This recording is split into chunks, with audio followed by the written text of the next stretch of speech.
Hello, Internet. It is I, Malik Aaron, and welcome back to the channel, part 99.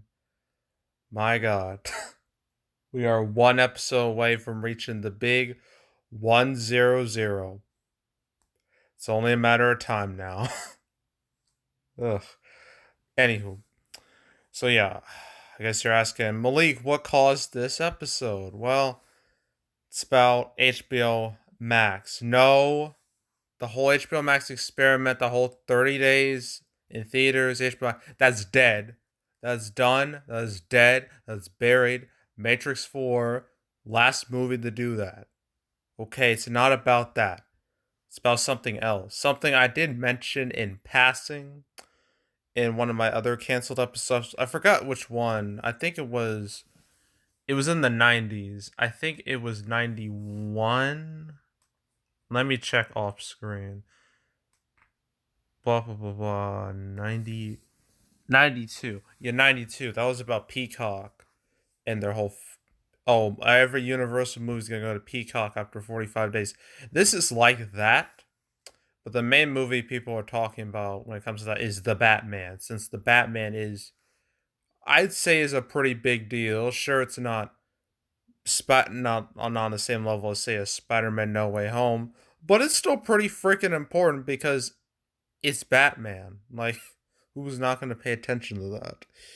Plus, this is the first live action solo Batman movie we've gotten since the end of the Dark Knight trilogy. So it's pretty significant in the grand scheme of things.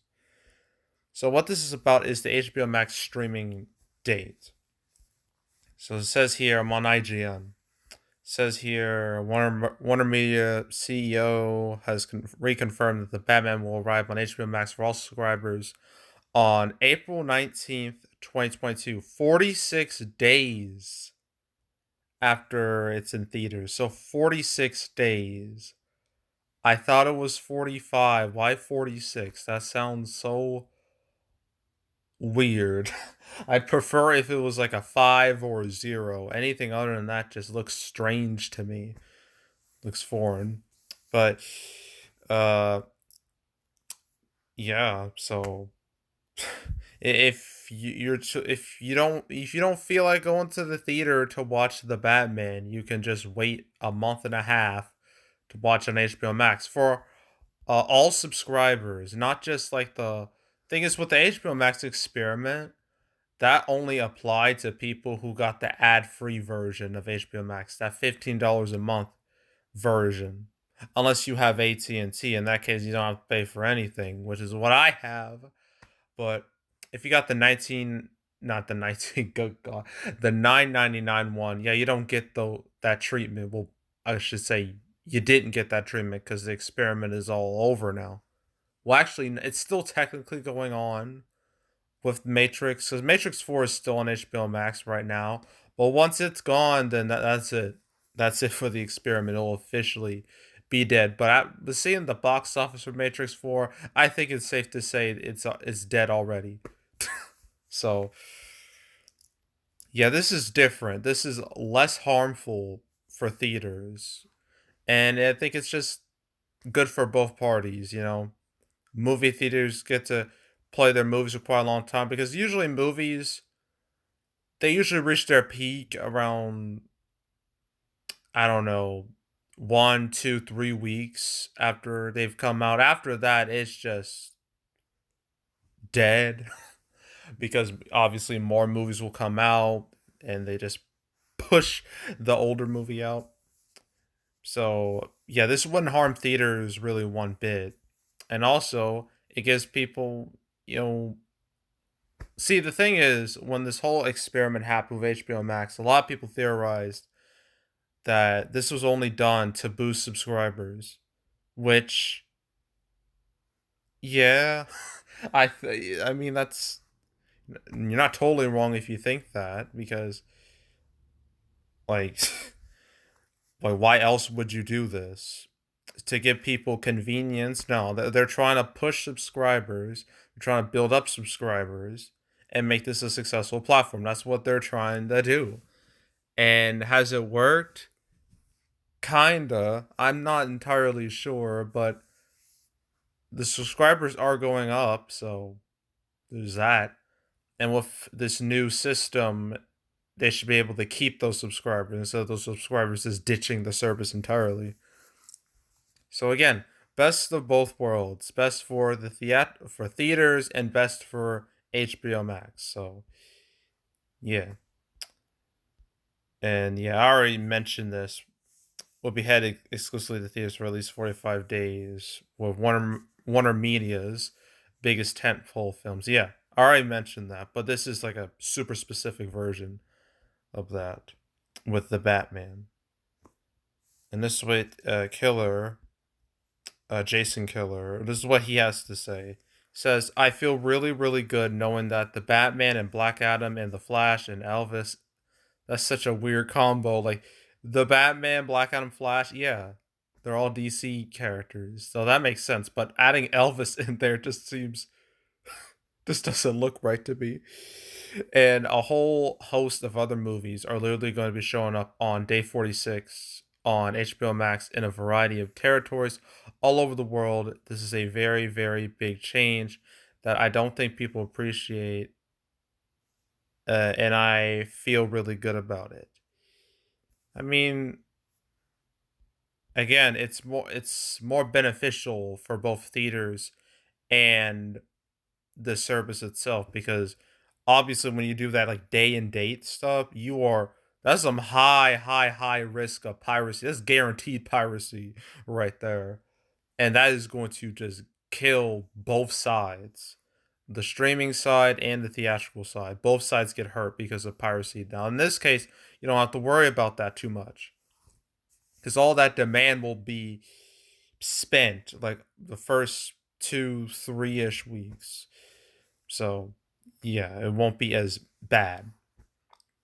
So, yeah, that's what's going on with the Batman. Its release date hasn't changed, but its streaming date is now confirmed, April 19th. So, for those of you who don't want to watch this in theaters, mark your calendars for April because apparently there's not enough going on in April. Apparently. So, yeah. So I guess might as well do the game. You know, what will happen next? I don't know. I have no idea. I mean, 2021 is over, so we move on to 2022. Well, we can scratch off Bell and Sesame Street because why are they even here? But the 355 Scream, Redeeming Love Morbius, they should all come out. I already mentioned how Death on the Nile has a new marketing campaign, so why would that change? So all these should come out realistically. I don't know. Wait a minute. Jackass Forever doesn't have new marketing material yet, which is odd. Don't know why that is. Yeah. We just got a new trailer for the Batman. Why would they change the date now? So Batman's gonna stay. Turning Red should stay. The rest of these should stay realistically. Uh, April. Look at April. Jesus. Uh, I don't think any of these will change. I mean, yeah, I don't see any of these will change. May, don't think any of these will change either. I don't really see it happening. June looks stable. July looks stable. The rest of the year, but there's still open slots. August 5th, September 2nd, October 28th, December 9th. All these spots are still open. Someone take them, please. But with all this talk about the variant Omicron, who knows? Like if that gets like really really bad, some would argue we're already at that point. But if it gets worse, then I wouldn't be surprised if more movies would be a little squeamish about opening their movies in the near future. Even though Spider-Man No Way Home is making all the money in the world despite all this madness going on. It's made $1 billion in 2 weeks. So really, if Spider-Man can make money, theoretically some of these movies will make money, not all of them, but some of them will. So honestly, I think delaying movies because of COVID reasons is kind of pointless. So yeah, but yeah, that's it. That's all. Make sure to subscribe, like this video, leave a comment, turn on notifications, share the whole drill. Want to check out more videos like this? I got posts on the homepage of all previous canceled episodes I made. You know, all including this one, 99. Good old 99. When it comes to the Batman, I've only covered it like twice. Yeah, twice. Yeah, and then the first two times were because, well, it was really supposed to be, cannot talk. It was originally supposed to come out this year, 2021, like in June, and then it got pushed to October, and then it got pushed to March of 2022, avoiding the HBO Max experiment entirely. So it was very, very lucky to get out of that dumpster fire. So, yeah. Yeah, so I covered it twice. So if you want to watch those two videos, I forgot the numbers. I think it was 7 and 21. No, 20. Hold on. This is so long ago. This was like October of 2021. Yes. 7 and 21. Those are the episodes. You want to watch those and all the others, go right ahead. That way you're up to date on all these movies, where they're going, if they've been pushed back or not, what's going on. Want to check all that out, go right ahead. There's also box office predictions, where I predict box office for movies. There won't be any predictions this week, obviously. It's friggin' New Year's. Who opens a movie on New Year's? The next prediction I'll make will be on January 7th, and that's the 355. So stay tuned for that. But if you want to watch any of the past prediction videos I made, especially the ones that I made last week with that whole Christmas bloodbath, now that the box office numbers have come out, with like Sing 2, Matrix, The Kingsman, American Underdog, Jennifer Jordan, and Licorice Pizza. Want to watch any of those videos and all the others I've done this year, you can go right ahead. There's also box office recaps, where I go over the box office results for any particular month. December recap will come out around this time, so around next week, around this time. Like once I get final numbers for a lot of these December movies, then I'll make the video. And then I also plan on doing a two-part 2021 recap. Well, one part will be theatrical, the other will be streaming. For streaming, I'm mainly going to be focusing on the big four that really went all in with the theatrical streaming weirdness. Those are Disney Plus, HBO Max, Peacock, and Paramount Plus. Those are the four I will be talking about. And boy, that will be an interesting discussion. So stay tuned for all those videos. But if you want to watch any of the past recap videos I've done, particularly the ones I made this year, because my God, have things changed. Like in January, it was beyond dead. Now it's just unbelievable.